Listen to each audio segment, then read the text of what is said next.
మీనరాశి వాళ్లకు ఈ వారం ఆధ్యాత్మికంగా ఎంతో అనుకూలంగా ఉండేటటువంటి వారంగా ఉండబోతుంది. వృత్తిపరంగా మంచి సంతృప్తిని సాధించుకుంటారు. వ్యక్తిగతంగా మీ యొక్క ప్రవర్తన అందరినీ కూడా ఆకట్టుకుంటుంది. వృత్తిపరంగా విదేశీ ప్రయాణాలు చేసేటటువంటి వాళ్లకు ఈ వారం అనుకూలమైనటువంటి ఫలితాలను కలిగిస్తుంది. ఆశించినటువంటి విధంగా ఉద్యోగపరమైనటువంటి మార్పులు లేదా పదోన్నతులతో కూడినటువంటి బదిలీలు ఉండే అవకాశాలు ఉన్నాయి.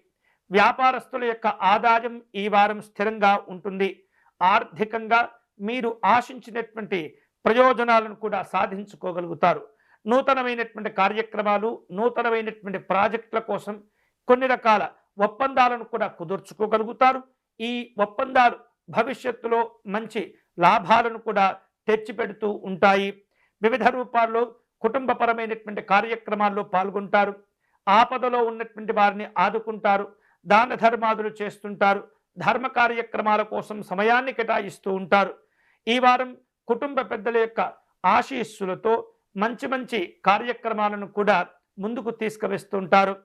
వారసత్వంగా ఉన్నటువంటి ఆస్తులు ఆదాయం విషయంలో ఈ వారం ఉన్న కొన్ని రకాల చిక్కులు సమస్యలు కూడా మీరు పరిష్కారం చేసుకోగలుగుతారు.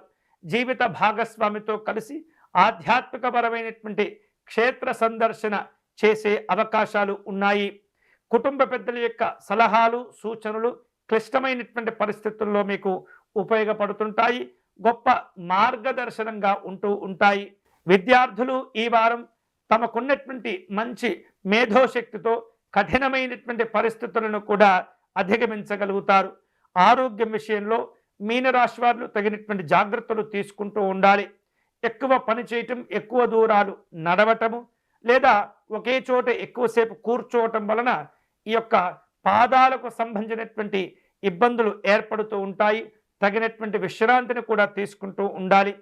వివిధ రూపాల్లో ఉదర సంబంధమైనటువంటి అనారోగ్యాలతో ఇబ్బంది పడుతూ ఉంటారు. సామాజికంగా ఈ వారం మీకు పేరు ప్రఖ్యాతులు లభిస్తుంటాయి.